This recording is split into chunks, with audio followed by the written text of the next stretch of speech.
Precious possessions. Parshas Ki Sisa opens with the census, talks about trumas, and continues with the instructions for the Mishkan. In particular, the kior hanachoshet, the copper basin, anointment oil, ketores, but Sa'alel and Oholiov are appointed, and then we have V'shomru v'nei Yisrael, Shabbos.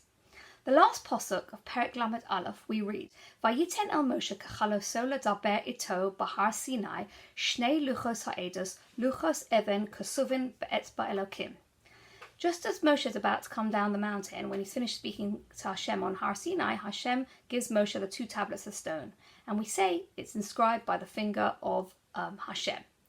Then in Perek Lamed Beis, we have the golden calf. Hashem gets angry, Moshe prays, Moshe descends. And in the panic of the golden calf, just before Moshe breaks the Luchos, the Torah goes back to describing the Luchos in more detail.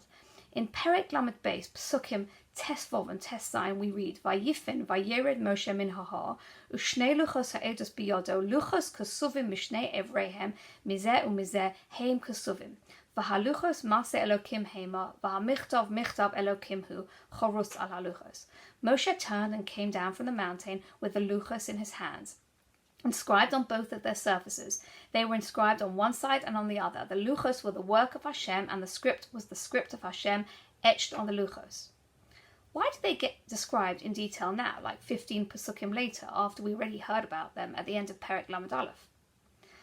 Rabbi Dov Weinberger, a contemporary rabbi in Brooklyn, New York, the Shemen Tov, he says the following. Sometimes we only realize what's precious when we are about to lose that thing. God forbid if someone breaks their leg or they have an accident, suddenly they realize the value of their leg. Sometimes if we have a relative in hospital, we don't realize the value of that person and spending time with them and visiting them as much as possible until we are worried that we're going to lose that individual. So think about the value of something we already have, and think about it and value it and treasure it when we have it, not just when we're about to lose it. When Moshe gets delayed from coming down the mountain, the people start to panic and they start to tell Aaron, help us, we want to do something. And so Aaron thinks he's going to delay them by telling them to collect gold and silver with which he's going to allegedly build something. But he's just basically trying a delaying tactic. And delaying tactic. In Perek Lamed Beis, we read in Pasuk Beis, Vayoma alehem Aaron. And Aaron says to the people, Parku nizme hazahav asher ba'oznei neshechem v'nechem v'nosechem v'hoviu elai. Literally, rip out or break off the golden rings, the earrings which are in the ears of your wives and your sons and your daughters, and bring them to me. That was the delaying tactic that Aaron told the Jewish people to hold them back from, just to wait for Moshe to hopefully come down and resolve the issue before the golden calf was built. The Rashi says, Omar Aaron belibo, Aaron said to himself, like in his heart, Hanoshim v'hayoladim chosim al tachshitehem. The wives and the children will be protective of their jewellery, and that will delay the process and Moshe will come down.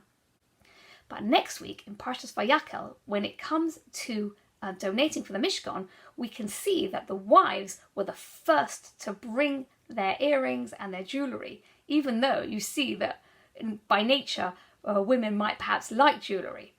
And in Shemos Perek Lamed Hey Posuk Kaf Beis, we read Vayovu Ha'anoshim al Hanoshim. The men came literally on, but following the women. When it came to donating for the Mishkan, the women got in there before the men. So the Rabbeinu B'chaya says, Aval ata be'inyan ha'mitzvah b'nedivas ha'mishkan rotzu loseis tachshitei hazahav shelahem b'chefetz. The women came forward and they rushed to bring their jewellery. V'kodmu ba'mitzvah hazos la'anoshim. And they preceded the men when it came to this commandment.